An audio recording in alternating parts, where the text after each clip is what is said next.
അങ്ങനെ ഒരു ഓണം കൂടി കഴിഞ്ഞു. ഈ ഓണക്കാലത്ത് ഒരു പ്രധാനപ്പെട്ട ചർച്ചാ വിഷയം കുന്നംകുളം പോലീസ് സ്റ്റേഷനിൽ ഒരു യൂത്ത് കോൺഗ്രസ് നേതാവിന് നേരിടേണ്ടി വന്ന മർദ്ദനവും അതുമായി ബന്ധപ്പെട്ട മനുഷ്യാവകാശ പ്രശ്നങ്ങളുമായിരുന്നു. മാതൃഭൂമിയും മലയാള മനോരമയൊക്കെ ഏകസ്വരത്തിൽ മുഖപ്രസംഗം കഴിഞ്ഞു. ഇതുപോലുള്ള കാടത്തം ഇനി അനുവദിക്കരുത്. ഇത് നാടിന് നാണക്കേടാണ്, ജനമൈത്രി പോലീസിന് ചീത്തപ്പേരാണ്, നമ്പർ 1 കേരളത്തിൻ്റെ പേര് മോശപ്പെടുത്തുന്ന സംഭവമാണ് എന്നൊക്കെ പറഞ്ഞു. ഇതിന് ന്യായീകരണ ക്യാപ്സൂളുമായിട്ട് ഇതുവരെ CPM-കാരും രംഗത്ത് വന്ന് കണ്ടില്ല.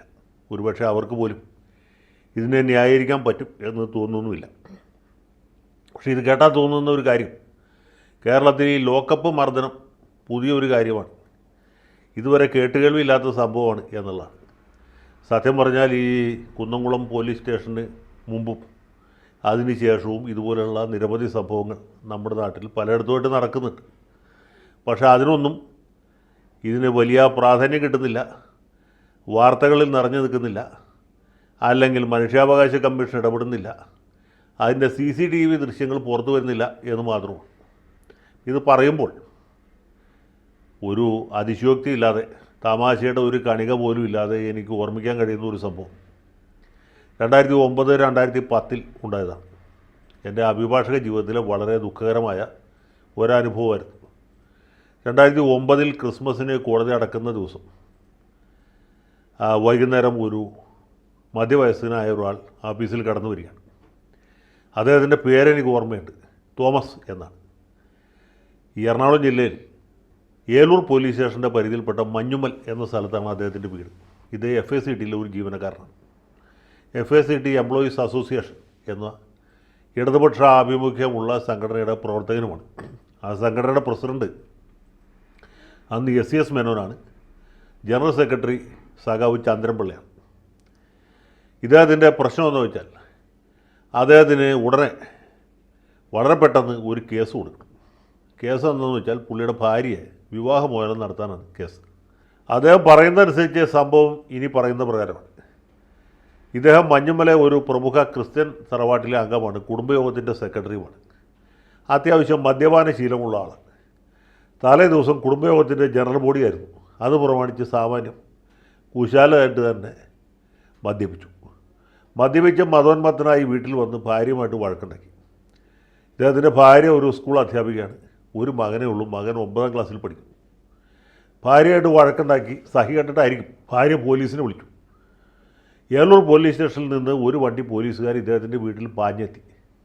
അദ്ദേഹത്തെ ഉടുമുണ്ടോടുകൂടി പിടിയാലെ സ്റ്റേഷനിലേക്ക് കൊണ്ടുപോയി. വണ്ടിയിൽ വെച്ച് തന്നെ ഇടി തുടങ്ങി എന്നാണ് പുള്ളി പറയുന്നത്. സ്റ്റേഷനിൽ ചെന്നിട്ട് പിന്നെയും മർദ്ദിച്ചു, ധാരാളമായി മർദ്ദിച്ചു എന്ന് മാത്രമല്ല, ഇദ്ദേഹത്തിൻ്റെ ഉള്ളംകാലിൽ ചൂരൽ വടി കൊണ്ട് അടിച്ചു. ഉള്ളംകാലിൽ വടി കൊണ്ട് അടിക്കുന്നതൊക്കെ പഴയ പ്രാകൃതമായൊരു രീതിയാണ്. അടി കൊള്ളുന്നത് ഉള്ളംകാലിലാണെങ്കിലും അതിൻ്റെ എഫക്റ്റ് ഉണ്ടാകുന്നത് ഉച്ചിയിലാണ്, അഥവാ മസ്തിഷ്കത്തിലാണ് എന്ന് പണ്ട് സഖാവ് വെളിയം ഭാർഗവും പറഞ്ഞു കേട്ടിട്ടുണ്ട്. അപ്പോൾ അങ്ങനെ ഉള്ള മർദ്ദന രീതി വരെ പുള്ളിയുടെ മേൽ പയറ്റി. ഈ ഓഫീസിൽ വരുന്ന സമയത്ത് പുള്ളിക്ക് നടക്കാൻ പറ്റുന്നില്ല. പുള്ളി പെരുവിരൽ ഊന്നിയാണ് നടക്കുന്നത്. ഉള്ളംകാലം നിലത്തെ ഓട്ടാൻ പറ്റാത്ത സാഹചര്യമാണ്. ഈ സമയത്ത് പുള്ളി പറയുന്നത് ഫോൺ എടുത്തിട്ട് ചന്ദ്രൻപിള്ളയെ വിളിക്കണം എന്ന് പറയും. ചന്ദ്രൻപിള്ള അന്ന് രാജ്യസഭാ മെമ്പറാണ് എന്നാണ് എനിക്ക് തോന്നുന്നത്. ചന്ദ്രൻപിള്ളയെ വിളിക്കണം എന്ന് പറയുമ്പോൾ ആ പോലീസുകാരൻ ആ ഫോൺ മേടിച്ച് ഒരു കയറി വെച്ച് കൊടുത്തു. ചന്ദ്രൻപിള്ള ആരാടാ, നിൻ്റെ ഡാഷാണോ എന്ന് ചോദിച്ചു. അത് കഴിഞ്ഞ് നല്ലപോലെ മർദ്ദിച്ചു. ഈ തോമസിൻ്റെ ഭാഷയിൽ പറഞ്ഞാൽ ആ സ്റ്റേഷനിലുള്ള ഒരു പോലീസുകാരൻ ഒഴിച്ചാൽ എല്ലാവരും എന്നെ തല്ലി സാറേ എന്നാണ്. പോരാൻ കാലത്ത് ഞാൻ ആ പോലീസുകാരനോട് പ്രത്യേകമായിട്ട് നന്ദി പറഞ്ഞു. സാറ് മാത്രമേ എന്നെ തല്ലിയില്ല എന്ന് അദ്ദേഹത്തോട് പറഞ്ഞപ്പോൾ ഞാൻ ചോദിച്ചാൽ അത് പറഞ്ഞപ്പോൾ പുള്ളി തല്ലിയോ എന്ന് ചോദിച്ചു. അത് പറഞ്ഞു അത് പറഞ്ഞപ്പോഴും തല്ലിയില്ലെന്ന്. അപ്പോൾ ഞാൻ പറഞ്ഞു യഥാർത്ഥത്തിൽ ആ പോലീസുകാരൻ ഒരു മഹാനൊരു ഗാന്ധിയനാണ്, അതുകൊണ്ടാണ് തല്ലാഞ്ഞത്. ഒരുമാതിരിപ്പെട്ട പോലീസുകാരും ഇത് കേട്ട് കഴിഞ്ഞാൽ തല്ലാതിരിക്കില്ല എന്ന് പറഞ്ഞു. അപ്പോൾ എന്താ പ്രശ്നം, ഇനിയിപ്പോൾ നമുക്ക് എന്ത് ചെയ്യണം? മനുഷ്യാവകാശ കമ്മീഷനിൽ കൊടുക്കണം, അത് പോലീസ് കംപ്ലയിൻറ്റ്സ് അതോറിറ്റിയിൽ കൊടുക്കണം, അത് വേറെ എവിടെയെങ്കിലും പരാതിപ്പെടണം എന്ന് ഞാൻ തോമസിനോട് ചോദിച്ചപ്പോൾ തോമസ് പറഞ്ഞു പോലീസ് തല്ലിയിൽ എനിക്കൊരു വിഷമമില്ല സാറേ, എനിക്ക് വിഷമമുള്ളത് എൻ്റെ ഭാര്യ പോലീസിനെ വിളിച്ചതിലാണ്. അതുകൊണ്ട് ഭാര്യയെ പിടിയാൽ ഇന്ന് നമുക്ക് ഡൈവോഴ്സ് ചെയ്യണം സാർ, അതിനൊരു പെറ്റീഷൻ കുടുംബ കോടതിയിൽ കൊടുക്കണം. ഗംഭീരമില്ലേ? സാധാരണഗതിയിൽ ഞാൻ അങ്ങനൊരു പെറ്റീഷൻ ഒരിക്കലും കേട്ട വഴി കേൾക്കാത്ത വഴി തയ്യാറാക്കില്ല. കാരണം ഭാര്യയും ഭർത്താവും തമ്മിൽ തെറ്റിപ്പിരിഞ്ഞാൽ അത് പിറ്റേ ദിവസം കൊടുക്കേണ്ട ഒന്നുമല്ല വിവാഹമോചന കേസ്. വീട്ടിൽ പോയി ശാന്തമായിട്ട് ആലോചിച്ചിട്ട് വരാൻ പറഞ്ഞ് മടക്കി അയക്കും. ഒരു 2 ആഴ്ച കഴിഞ്ഞ്, ഒരു മാസം കഴിഞ്ഞ് നിലപാടിൽ മാറ്റമില്ലെങ്കിൽ മാത്രമേ പെറ്റീഷൻ കൊടുക്കൂ. പക്ഷേ ഇദ്ദേഹത്തിൻ്റെ കാര്യത്തിൽ പുള്ളി ഇതിൽ കുറഞ്ഞ ഒന്നുകൊണ്ടും തൃപ്തനാകുകയില്ല, പുള്ളി എഴുന്നേറ്റ് പോവുകയില്ല എന്നുള്ളത് എനിക്ക് ഉറപ്പാണ്. കാരണം അത്രയധികം വേദന അദ്ദേഹത്തിൻ്റെ ശരീരത്തിലും അത്ര വലിയ മുറിവ് അദ്ദേഹത്തിൻ്റെ മനസ്സിലും ഉണ്ടായിക്കഴിഞ്ഞു. എന്നാൽ പിന്നെ വിവാഹമോചന കേസ് കൊടുത്തുകളയാം എന്ന് വിചാരിച്ച് ഒരു പെറ്റീഷൻ അപ്പം തന്നെ തയ്യാറാക്കി. സകല പരിപാടികളും പെട്ടെന്ന് തന്നെ പൂർത്തീകരിച്ച് ഇത് ഫയൽ ചെയ്യാനായിട്ട് എൻ്റെ ശിഷ്യനായിരുന്ന പ്രമോദിനെ ഏൽപ്പിച്ചു. പിറ്റേ ദിവസം കാലത്ത് 11 മണിക്ക് തോമസും പ്രമോദും കൂടി പോയി അത് ഫയൽ ചെയ്യും. അങ്ങനെ ഫയൽ ചെയ്തു. പക്ഷേ ഫയൽ ചെയ്യുമ്പോൾ ഞാൻ ഉദ്ദേശിച്ചത് ഇത് അങ്ങ് വരെ കൊണ്ടുപോകാൻ ഉദ്ദേശിച്ചില്ല. കാരണം ഭാര്യ ഭർത്താവും തമ്മിലുള്ള പിണക്കമൊക്കെ ഒരുപാട് നാൾ നീണ്ടുകയില്ല. വല്ല പള്ളിയിലെ അച്ഛനെ ഇടപെടിച്ചോ അല്ലെങ്കിൽ ഈ തോമസിൻ്റെ സുഹൃത്തുക്കൾ മുഖേനയോ ഇത് സമരിയാക്കാൻ പറ്റും എന്നാണ് വിചാരിച്ചത്. പക്ഷേ നിർഭാഗ്യം എന്നേ പറയുന്നു, ഇത് അങ്ങ് വരെ എത്തിയില്ല. അത് സമരിയാക്കാനും പറ്റിയില്ല. ഏതാണ്ട് 1-2 മാസത്തിന് ശേഷം തോമസ് ഭാര്യയും മകനും ഇല്ലാത്ത സമയത്ത് വീട്ടിൽ കെട്ടി തൂങ്ങി മരിക്കുകയാണ് ഉണ്ടായത്. അപ്പോൾ നമ്മുടെ നാട്ടിൽ പോലീസുകാർ ചെയ്യുന്ന കൈക്രിയകൾ, അതിക്രമങ്ങളിൽ ഒന്നായിട്ട് ഇത് അവശേഷിച്ചു എന്നുള്ളതാണ് ദുഃഖകരമായിട്ടുള്ള യാഥാർത്ഥ്യം. ഇതിൻ്റെ പേരിൽ ഏലൂർ പോലീസ് സ്റ്റേഷനിൽ ഏതെങ്കിലും പോലീസുകാരൻ്റെ പേരിൽ നടപടി ഉണ്ടാകുകയോ ആർക്കെങ്കിലും എന്തെങ്കിലും വല്ലായ്മ സംഭവിക്കുമോ, ആരെങ്കിലും ജയിലിൽ പോകുമെന്ന് സംഭവിച്ചില്ല. ഭാര്യ കംപ്ലൈൻറ്റ് കൊടുത്തുകൊണ്ടല്ല പോലീസുകാർ തല്ലിയത്. ഒരു പക്ഷേ അവർക്ക് ഉറക്കം മുടങ്ങിയുള്ള വിഷമം കൊണ്ടായിരിക്കാം. അല്ലെങ്കിൽ ഇയാൾ മദ്യലഹരിയിൽ അവരെ തെറി പറയുകയോ ഒരു പക്ഷേ കയ്യേറ്റത്തിന് മുതിരുകയോ ചെയ്തിരിക്കാം. നമുക്ക് ഉറപ്പില്ല. അദ്ദേഹത്തിന് തന്നെ ഉറപ്പില്ല. തലേദിവസം നല്ല വെള്ളപ്പുറത്തായിരുന്നുകൊണ്ട് പിറ്റേ ദിവസം ആ മാതിരി കാര്യങ്ങൾ ഓർമ്മയുണ്ടായിരുന്നില്ല. തല്ലുകൊണ്ടായാലും മാത്രമേ പുള്ളിക്ക് ആകെ ഓർമ്മയുണ്ടാകും. ഇങ്ങനെയൊക്കെയാണ് പല സംഭവങ്ങളും ഉണ്ടാകും. ഇപ്പോൾ കുന്നംകുളത്തെ യൂത്ത് കോൺഗ്രസിൻ്റെ കാര്യത്തിൽ ഇത് തന്നെയുള്ളൂ സംഭവിച്ചത്. അദ്ദേഹത്തിന് ഒരു കാര്യമുള്ള കാര്യമല്ല. പുള്ളി വെള്ളപ്പുറത്ത് വരുന്നില്ല. 2-3 ചെറുപ്പക്കാരെ പോലീസ് കയ്യേറ്റം ചെയ്യാൻ ശ്രമിക്കുന്നുണ്ടപ്പോൾ ഇദ്ദേഹത്തിന് ധാർമ്മിക രോഷമുണ്ടായി. മാത്രമല്ല യൂത്ത് കോൺഗ്രസിൻ്റെ മണ്ഡലം പ്രസിഡന്റ് എന്ന ഒരു ധാർമ്മികമായ ശക്തി കൂടി അദ്ദേഹത്തിനുണ്ടായിരുന്നു. അതുകൊണ്ടാണ് SI അദ്ദേഹത്തോട് ഇദ്ദേഹം കയർത്ത് സംസാരിച്ച് അല്ലെങ്കിൽ അദ്ദേഹത്തെ ചോദ്യം ചെയ്തത്. അപ്പോൾ പോലീസുകാർ നോക്കിയപ്പോൾ പോലീസിൻ്റെ ദൈവദത്തമായ അധികാരത്തെ ചോദ്യം ചെയ്യുന്നവൻ ആര് തന്നെയായാലും, ഒരു യൂത്ത് കോൺഗ്രസ്സുകാരനായാലും ശരിയാണ്, ആരായാലും ശരിയാണ്, അതവർ പൊറുക്കുകയില്ല. അവരയാളെ അവിടെ വെച്ച് തല്ലി, വണ്ടിയിലിട്ട് തല്ലി, സ്റ്റേഷനിൽ കൊണ്ടുപോയി തല്ലി. പക്ഷേ കഷ്ടകാലത്തിന് അവിടെ CCTV ഉണ്ടായിരുന്നുകൊണ്ട് ഈ കാര്യങ്ങളൊക്കെ നമുക്കിപ്പോൾ കാണാനിടയായി. മാത്രമല്ല പോലീസുകാരാണെങ്കിലും മാതൃകാപരമായിട്ട് നടപടിയെടുത്തു. ഇതിനെക്കുറിച്ച് പരാതി കിട്ടിക്കഴിഞ്ഞപ്പോൾ ആ SIയെ അദ്ദേഹത്തിൻ്റെ വീടിൻ്റെ അടുത്തേക്ക് മാറ്റി. മറ്റെല്ലാ പോലീസുകാരും അവരുടെ വീടിൻ്റെ അടുത്തേക്ക് അല്ലെങ്കിൽ അവരുടെ ഭാര്യ വീടിൻ്റെ അടുത്തേക്ക് സ്ഥലം മാറ്റം കൊടുത്ത് സഹായിച്ചു. ഇത്രയുള്ളൂ പോലീസ്.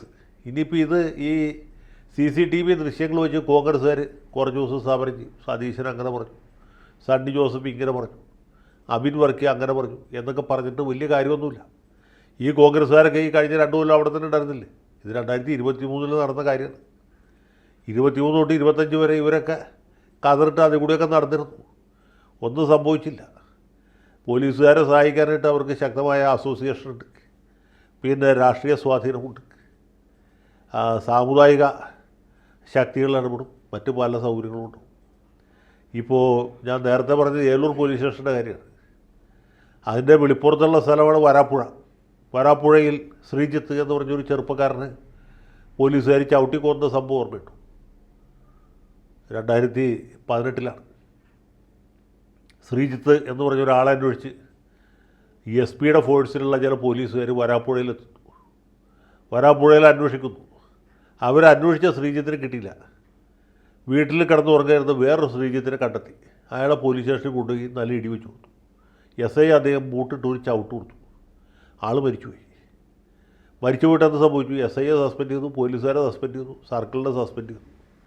ഒന്നും സംഭവിച്ചില്ല. സസ്പെൻഡ് ചെയ്ത എല്ലാ ആളുകളും പൂർവാധികം ഭംഗിയായിട്ട് ഇപ്പോഴും ജോലി ചെയ്യുന്നു. കേസിൻ്റെ വിചാരണ തുടങ്ങിയിട്ട് പോലുമില്ല. കൊല്ലം എത്രയും. മനുഷ്യാവകാശ കമ്മീഷൻ ഇടപെട്ടപ്പോൾ മുഖ്യമന്ത്രിയുടെ മുഖം ചോദിച്ചു. മനുഷ്യാവകാശ കമ്മീഷൻ ജോലി ചെയ്താൽ മതി എന്ന് പുള്ളി പറഞ്ഞു. അപ്പോൾ ഈ മനുഷ്യാവകാശ കമ്മീഷൻ ജോലി എന്താണ് എന്നാരും അദ്ദേഹത്തോട് തിരിച്ചു ചോദിച്ചില്ല. അഥവാ മനുഷ്യാവകാശ കമ്മീഷൻ എന്തിനുണ്ടാക്കി വെച്ചേക്കുന്നത് എന്ന് ചോദിച്ചില്ല. പിന്നെ സർക്കാർ ശ്രീജിത്തിന് ഭാര്യയ്ക്ക് 10 ലക്ഷം രൂപ കൊടുത്തു. പറവൂർ താലൂക്ക് ഓഫീസിൽ എന്തോ ക്ലാസ് 4 ആയിട്ട് ജോലി കൊടുത്തു. അത്രയും ചെയ്തു, അതില്ലയെന്ന് പറയുന്നില്ല. ഇതാണ് നമ്മുടെ നാട്ടിൽ നടക്കുന്നത്. പോലീസുകാർക്ക് ആരെയും തല്ലാം, ആരെയും കൊല്ലാം, ചോദിക്കാനും പറയാനും ആരുമില്ല. ഇപ്പോൾ തിരുവനന്തപുരം ഫോർട്ട് സ്റ്റേഷനിൽ ഉരുട്ടിക്കൊല നടത്തിയ പോലീസുകാർക്ക് കേരള ഹൈക്കോടതി നിരുപാധികം മോചിപ്പിച്ചു. എല്ലാ പോലീസുകാരും വെറുതെ വിട്ടു.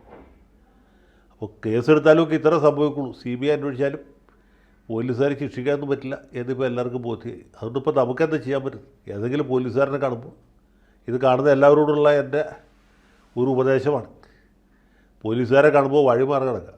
പോലീസുകാരെ സ്നേഹിക്കാനും കൊള്ളില്ല, വെറുപ്പിക്കാനും കൊള്ളില്ല.